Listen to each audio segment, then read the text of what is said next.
Hey all, welcome back to my channel. This interview is with Isobella Burnham. It was such a privilege to meet Isobella before Christmas. We met in early December.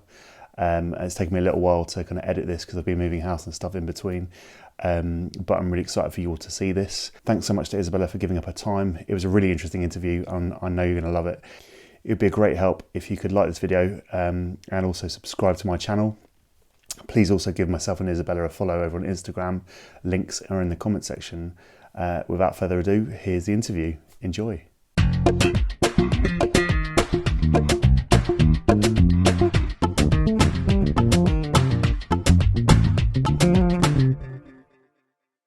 Hello, my name's Isobella Burnham. I'm an artist, bass player, vocalist and composer from Barbados, but now I live in London. Amazing. And how did you get into bass? I started playing bass around maybe 14 years old. I'd say, yeah, around 14. I got my first lesson. It was in 2012. My auntie's fiance, his name's Ozzy, he's a session bass player, and I asked my auntie, please, can I have a bass lesson? And he was kind enough to come and give me one. And that was it really, kind of just a love from there. Used to play keys before a little bit in the classical sense, and then once it was bass, it was never anything else. So yeah. And so apart from Ozzy, who were your kind of like influences when you were starting out? He introduced me to like Marcus Miller and like the slap world, but growing up I used to listen to a lot of like Parliament Funkadelic, like Cosmic Funk and G-Funk, and you know, like Roy Ayers stuff and stuff with Herbie Hancock, and just like a whole array of just lovely music that were just bass heavy, and that was through like both my parents, who just played records sort of on a Saturday and Sunday, so we were always surrounded by music. I think when I heard harmonics for the first time, other than using them to tune, I think it was my mum who showed me like a weather report record, and my other uncle, his name's Uncle Gary, and he used to play fretless bass, and then he started to send me just all different iterations of like where Jacko was and who he was playing with, from like Joni Mitchell, Weather Report, and his own stuff, and that kind of blew my mind. And the way sort of Larry Graham and both Marcus Miller kind of pioneered Larry Graham did pioneer it, and sort of Marcus Miller ran with it. Those sort of influences. And then the older I got, the more I was interested in Motown stuff and what Jameson brought and Chuck Rainey brought, and, you know, Paul Jackson. And you kind of get into this rabbit hole of like really quintessential groovers. And then there's someone called Otil Burbridge who kind of blew my mind in terms of chordal harmony and just soloing with like the top note as your melody, and then like figuring out what harmony you want to play, especially when you have like a static sort of one chord groove that you're soloing over, and just understanding what you could do with like complex different harmonies, or with just like 3-note voicings. So that was like maybe a couple of years ago that I discovered who that was. And I also like Yannick Gwizdala for what he does with like Mike Stern and then his own solo stuff, and how he thinks about harmony. I think is really quite exciting, because most people still see bass as a fundamental instrument that holds down the bottom end, but I love what those artists have done in terms of making it a solo instrument, something that you can say and like be virtuosic on, and you have a lot to say as a bass player. So yeah, those are my influences. So it's interesting, because thinking back to having watched some of your Instagram clips, and you're very confident, obviously, with all the kind of traditional side of bass, but again, yeah, chord and soloing, you know, things that you seem to do all the time and be very comfortable with.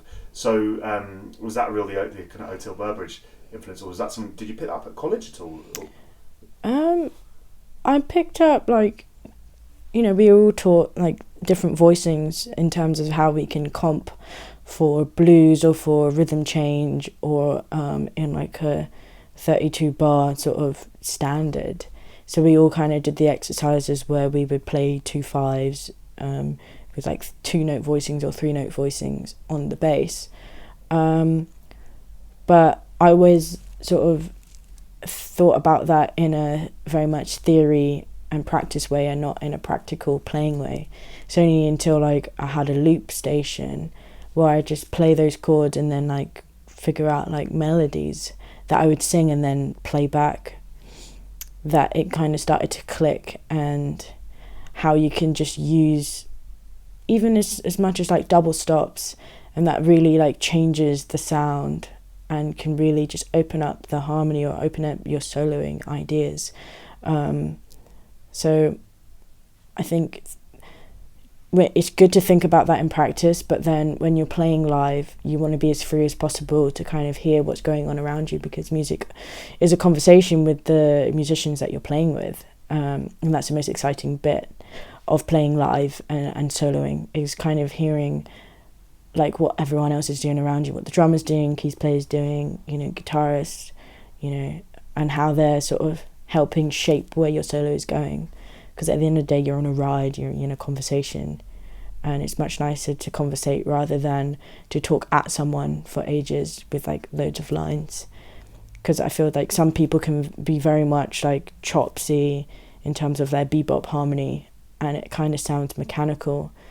And then like you get other players where they're singing in their head like what they're playing, and it's a lot more melodic and you can connect to it more. I just want connection. I want people to feel connected to what I'm saying, rather than just going, oh, that was really cool, but not remember the feeling of how they were when they first heard me play. So it's more about connection rather than all these chops. So you still have them, but it's how you use them to send the message that you want to, and portray the message that you want to.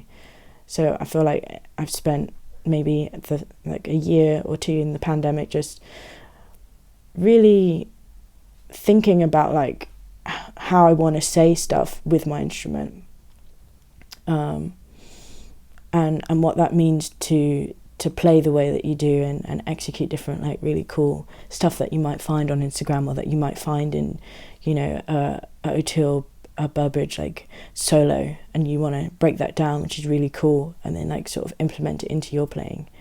And there's also another bass player that I didn't mention. His name's Glenn Gaddam Jr. And he plays with Frank McComb sometimes, and I saw him at Jazz Cafe, and he showed me just randomly some bass chords and gave me my first sort of chordal bass lesson, and then told me about O'Toole, told me about Yannick. So he kind of opened up the door as well in terms of thinking about bass as like a melodic instrument as well as just a low-end instrument. So props to him. So was it kind of obvious for you to go from being, kind of starting out the bass to working as a professional musician?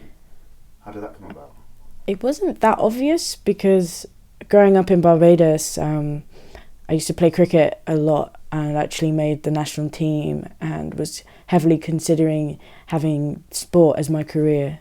But I went to this one sort of open career day at the end of it's the equivalent of maybe like year 10 or 11, like when you finish your GCSEs and you got that time in like sort of like May, they send you to like where you want to apply for schools.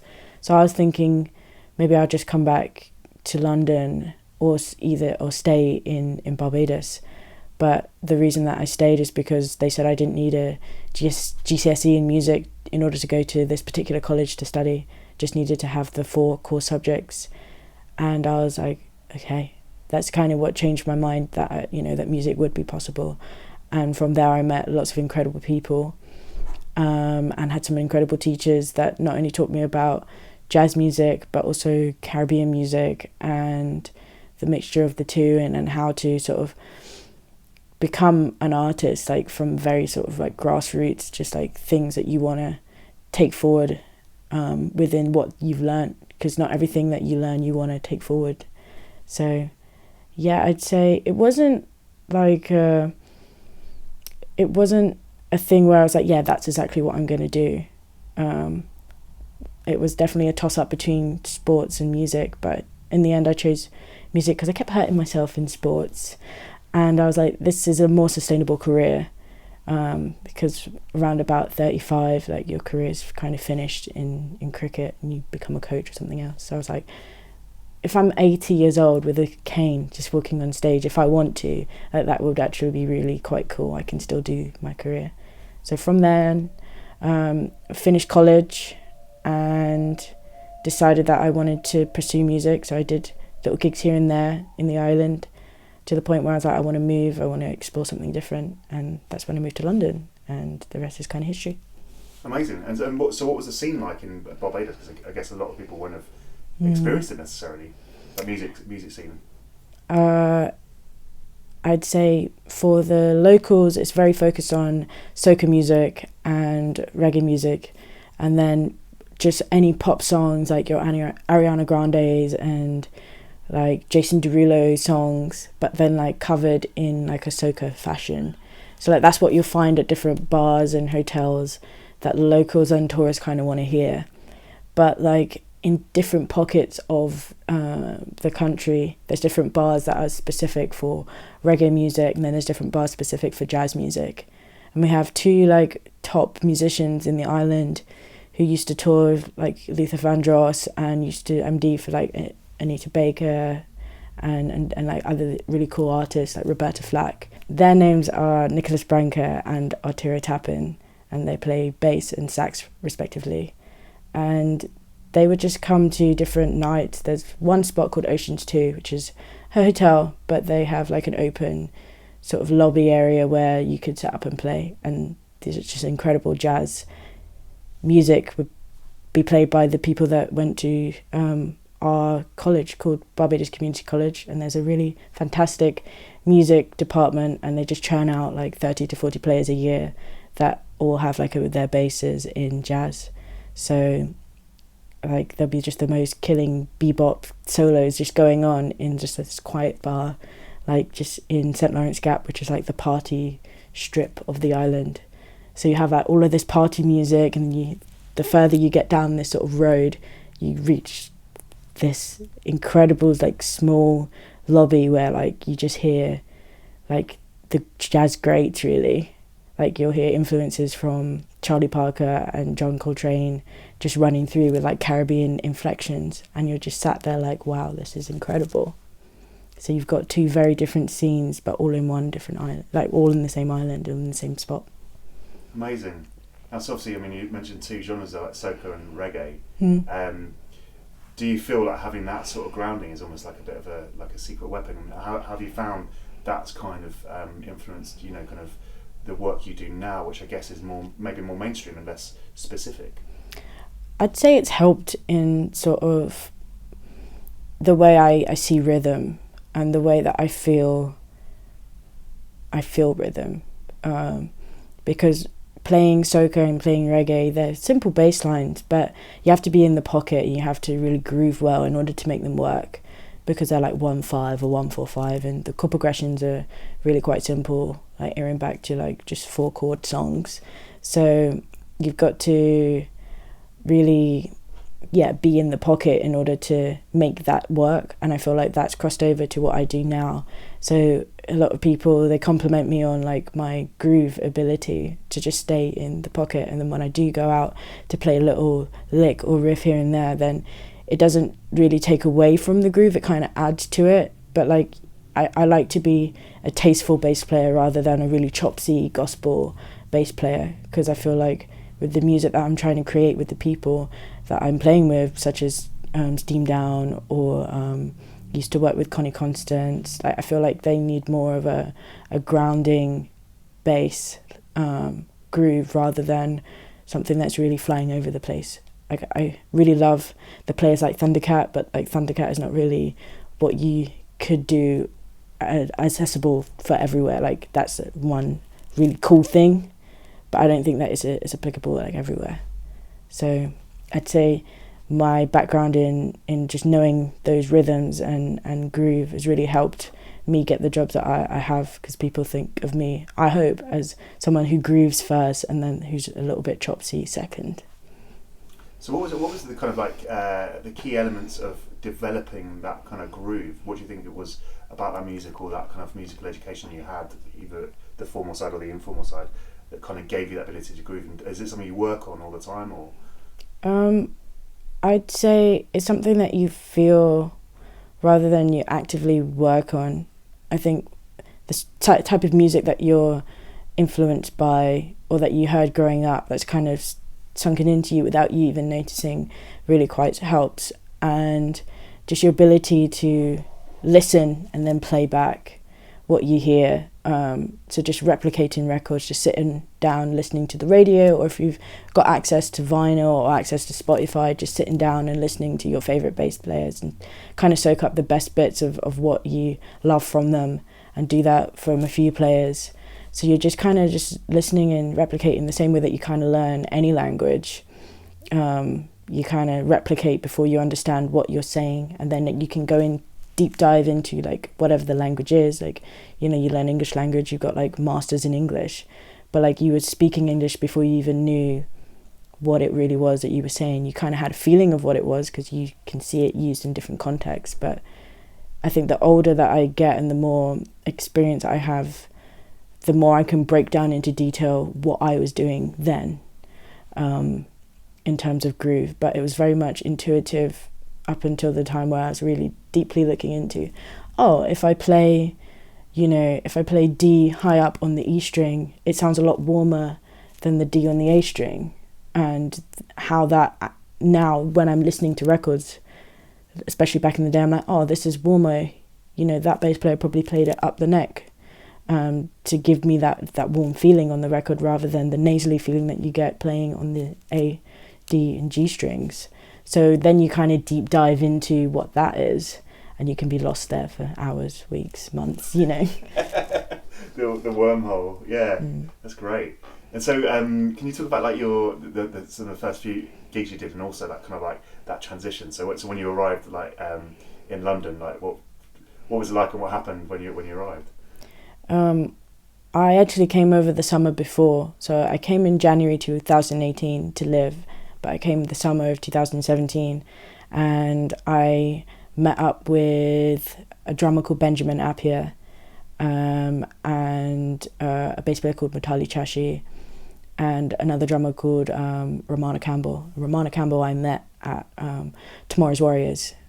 Gary Crosby actually said that you need to hang out with Romana, she's going to take you, and she took me to Cable Cafe, and that's where I met Benji on drums, Benjamin Appiah. And he was like, you got to come to Steam Down. And when I got back to London, he took me to Steam Down. That's when they were still playing at Bustamantis, and it was really just a very cool jam night and almost like a spiritual experience. So I saw that side for the first time, because we didn't really have anything like that in Barbados. But then from there I learnt about different jam sessions to go to, and I just made myself apparent just everywhere for the first sort of 6 to 9 months of living in London. So I'd say if you're ever moving to a new city, just go to jam sessions, because that's where your face will be seen, and that's where people will hear you for the first time. And then just network after, and then like pick out whatever gigs you want to go to. For instance, I knew that Erykah Badu's band were coming, or she was coming to London to perform at Field Day in 2018, but her band RC and the Grits, run by her MD RC Williams, was going to be playing at Ronnie Scott. So I think I'm going to go there just to witness the band and chat after, and maybe get, contacts. And I feel like just having that wit about you, because London's such a great city where lots of incredible acts pass through. So if you're really strategic about like where you are, and like just how to network, I feel like that's how you're going to get into different spaces faster. And then the help of Instagram, just posting content so that you're more aware, and you can get more people sort of funneling in. When people ask, how can I get hold of you, you just send them to that space. It's kind of like having a website or a business card, what it was maybe like 20 years ago. So yeah. You mentioned Tomorrow's Warriors, and some people might not know that Tomorrow's Warriors is a bit of a musical institution in this country. And I was lucky enough to go to Tomorrow's Warriors jam sessions when I was younger, and met a whole host of players, and had lots of opportunities to play with my kind of like musical elders, and definitely it was a massive influence. Could you just explain a bit about your experience with Tomorrow's Warriors and how they really assisted you? I first heard about Tomorrow's Warriors through a teacher of mine back home in Barbados called Dr. Stefan Walcott, and he studied at Leeds Conservatoire. And when he knew that I was moving to London, he said I needed to contact Gary Crosby, who runs Tomorrow's Warriors, and also Jazz Jamaica, which is a group back in the day that was doing the rounds. And from there, Gary Crosby and Janine Irons made a musical charity, jazz charity, to just help develop kids in music. So I'd say it's an institution because lots of the people who are just dominating the jazz scene now in the UK, from like Nubia Garcia, Seed Ensemble, Kokoroko, Ezra Collective, they all had their start in Tomorrow's Warriors. I didn't realise how big it was until maybe, I think, like my first year in, where I sort of connected the dots that everyone that people aspired to be kind of started there, or like they met friends there. Just incredible players in the scene now, they all started there. So I want to thank Gary for what he's done for the last 30 years. They're just celebrating their 30th anniversary literally yesterday, which is really quite cool. They gathered everyone in from all generations to come and play some music together. So you had people like Dennis Baptiste, and then just young kids that are like sort of 14, 15 that are just getting there, dipping their toe into the music scene, just all coming together in one place at the South Bank Centre. So what they're doing is really important work. It's kind of an ethos about also musical education and musical nurturing, isn't it? Of young people. Like, I've definitely felt like they were looking out for the young people who wanted to get into music, and maybe giving people a platform who wouldn't necessarily always have one, and also making those platforms kind of present and what's the word? Not accessible, but visible. So kind of saying, this is what you can be doing, and we'll help you. We'll help you get there. And then so you've obviously you did the Tomorrow's Warriors things, and then what kind of gigs started coming your way, and how did they come your way after that point? So I joined Tomorrow's Warriors around, I think I joined it even in 2017 when I came over for summer and then came back. And they introduced me to my first gig at Jazz Cafe, to my first gig at Love Supreme, my first festival. And from there, actually from Instagram, just hashtag, just female bass player. And the manager for Connie Constance, who also now manages Alpha Mist, which is really quite cool, he got into contact with me and was like, we're looking for a bass player for an artist called Connie.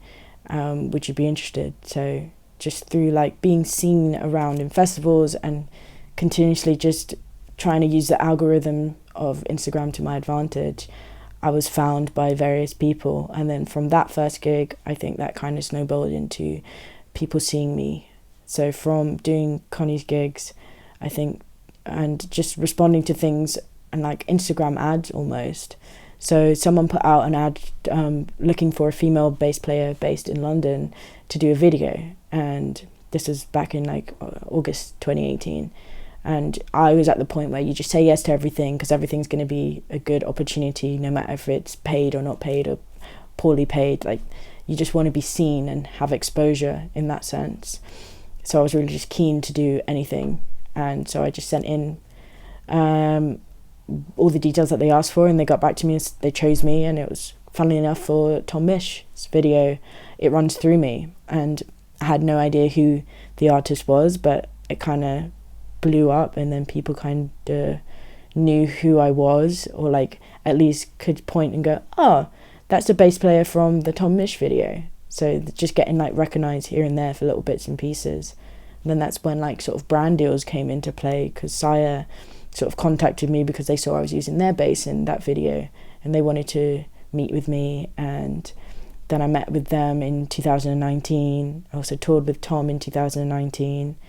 And just that kind of snowballed, just like from going to jam sessions, going to Warriors, being seen at different gigs, and then hashtagging. There's just a whole lots of different little things to kind of push your narrative forward as an artist or as a bass player.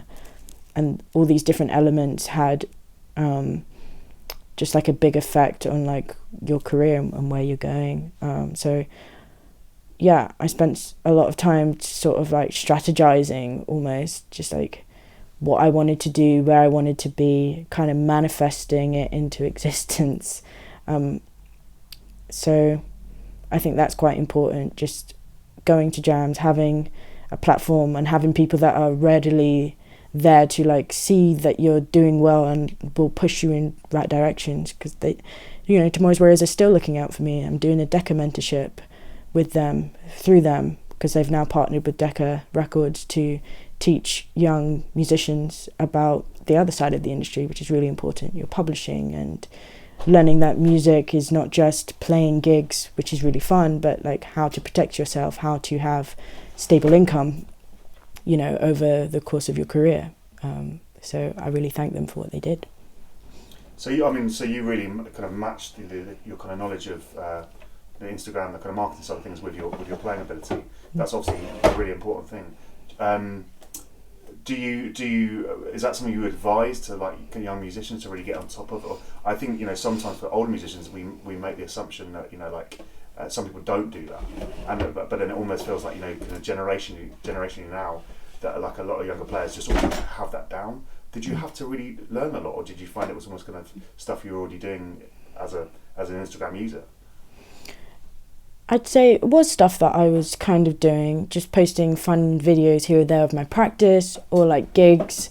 But then it was only when I moved to London that I kind of used it as a tool for marketing and just understanding the value of how you hashtag and where you gig, and making sure that you capture footage so that you can still stay present in the algorithm, and just put on like a little marketing cap to know that like that's how most people nowadays, well, now it's moved to TikTok, which is a whole other thing, but a couple of years ago that's where people went to kind of find talent. But much the same way, it's just like a different platform. So maybe people back then used business cards, and people actually went out to gigs a lot more in pursuit of finding talent. So like how people found like Motown artists, you know, A&R reps would go to gigs just in like a dive bar and then like discover people. Like the way of discovering talent is different now. There used to be YouTube and Facebook, Instagram, and now TikTok. So just understanding that like the building blocks are the same, but like the media that people use is different. So I feel like with older players, they've already made a name for themselves, so even if they don't use these new tools, they'll still get work because they're known as... I don't think Pino Palladino needs to have an Instagram. Like, he's already built up such an incredible rep as a bass player, and like just the whole catalogue of music that he's played on like justifies like the gigs. And like, you know, if he says, oh, I'll play for £100,000, like you will find the money. You won't go, can you do it for cheaper? Like, you're paying for premium, you're paying for someone's expertise. And I feel like, yeah, if you're older and established, then I don't think you need to have the same tools that us young ones are trying to come up in the industry. Like, this is kind of our way of networking in the way that like maybe we didn't have the same opportunities that you do. But like, to each their own, and like there's no one stopping you from, you know, looking up a few YouTube videos to then go into how to do Instagram posts. But if you're already known in the industry and you can get enough work by just living off your name, then more power to you, because like that's sort of the ultimate goal. Like at age 40, I don't want to still be posting videos in order to find work. I want my name to have travelled far and wide in order for people just to know, oh, if I pick up the phone, I can get in contact and they'll be okay. So yeah. Amazing. Could you tell us a bit about the artist side of what you do? You know, you as an artist, and also how that maybe kind of differs from you as a session player, if at all. I'd say that I was still kind of figuring that out, but coming into this year, I wrote and released my first record. And I'd say I'd always put the artist that I play for first, in terms of I'm there to suit their needs and kind of still put my own take and flavour into what I was doing, but ultimately I was there to play their bass line or their record. So I think as a session player, you have to be kind of malleable to whatever situation that you're in, and kind of cool to roll with the punches, so to speak, and just be very versatile in what you can offer as a skill set, in order to keep working with incredible people. But as an artist, you kind of have to take off that cap of session player and think, what do I want to say to the world, and how do I want to come across in my music? What message do I want to leave? Because at the end of the day, I had a really lovely conversation with someone called China Moses, and they explained to me that once you release a record, you do just that. You let go, and it's in the world for other people. Because everyone has their favourite album, you know, their favourite Stevie Wonder record, but at the end of the day, they didn't make it, but it's still very much theirs as much as it is Stevie Wonder's. So, you know, you just think about a lot more. You think about a lot of different things. For me, I thought it's going to be my first record. I want it to be compositionally based rather than bass heavy and like bass melodies. But I feel like that was like a good way to enter into the music scene, so that I can show that I'm not just a bass player, but also a composer and vocalist. But, you know, I'm still in the part of my career where not everyone knows who I am, so I'm free to change before like I get clamped into like one particular genre or like box, you know, because I feel like everyone's artistry changes, but, you know, like not everyone feels free enough to change all the time. So I'm still in the place where I'm quite free in terms of what I can put out into the world. So I'm going to use that freedom until it's such a point where I'm like, you know what, I found the genre, I found the particular group of musicians that I want to play with for like a long time, and like what things that I want to do over and over again. So artistry is like a different cap to session world, because you're kind of thinking more of like what your message is, rather than how am I helping this artist with their view and like their view. How am I helping them? And when you're doing your own stuff, what am I saying? That's kind of the difference. How would you describe where your kind of your original music's up to at this point in time then? I'd describe it as still really early doors. I'm still very excited and proud of where I've gone. I've created a record, 5 tracks, and it's a mixture between of Caribbean music and like the best of what the London jazz scene has to offer. I was lucky enough to play with both Benjamin Appiah and Lorenzo Kello, who play with Steam Down. Played with Nathaniel Cross, who plays with Kano, and I played with Sheila Maurice Gray, who's got her own band called Kokoroko. And I also played with Tom Sumner Ford, who plays with Chris Dave, who's a drummer from America. And just putting those people in the same room, when we rehearsed for a couple of days, and then we went and recorded it all at Pinkbird Studios. And just something about records recorded with everyone in the same room at the same time, I don't think you can replicate. And I love that sort of music, you know, like your Kind of Blue, Miles Davis albums and stuff from that era, where it was definitely just like almost like one mic, one take kind of vibe. Like whatever happened in that take, whatever magic you found was kind of captured and then released, versus the type of music that is made now, whereas it's more sort of how can I polish and refine it to the point where like there's no mistakes. And I feel like mistakes is what helps you grow. So I'd say I'm still very much in a space where I know I can do more, and I'm looking forward to like what, you know, 2025 Isobella has to offer and what 2030 Isobella has to offer. But I know that when I look back, I'll be very proud of what I made at like age 22. So what exciting projects have you got coming up in the future? The exciting projects I have are, I've got this theatre show coming up, literally just running from the 16th of December up until the 8th of January. It's called The Grotto. It's a musical theatre mixed with cabaret and burlesque. And tickets are available now. So if you go on the Woolwich Works website and type in The Grotto, you'll find it. Other than that, I've been working on a record called The Scrapbook Mixtape, and that dropped like last Friday. And it's a collection of music from different artists, but we've all kind of come together. There's like lots of musicians, vocalists, and like graphic designers and marketing people. We all put our heads together in the pandemic. Well, I joined them this time around. They did it. This is volume 2. They did another one in 2020, but they decided just to use their talents collectively and kind of make this really lovely compilation album of different, like maybe 8 different tracks with the 8 different artists, and self-release, because they had everything that you might have get at like an indie label where you knew someone who managed and PR and all that stuff, illustration. So we're really quite lucky to join them this time around, and they're just my friends, and it's always lovely to make music with your friends. Other than that, I've got another EP coming out hopefully next year, which will be just bass and vocal loops, which is quite exciting. And I've partnered up with Boss as well, so that I can actually take them on the road and hopefully do festival season in 2022, just me and my bass. You were talking about earlier about having the relationship with Sire. Can you tell us a bit more about your kind of like favourite equipment, and also any kind of partnerships you might have? Sure. The first sort of partnership I got was with Cosmic Ears, because I realised really early on in 2019 with the sort of gigs that I was doing that I had enough with the generics.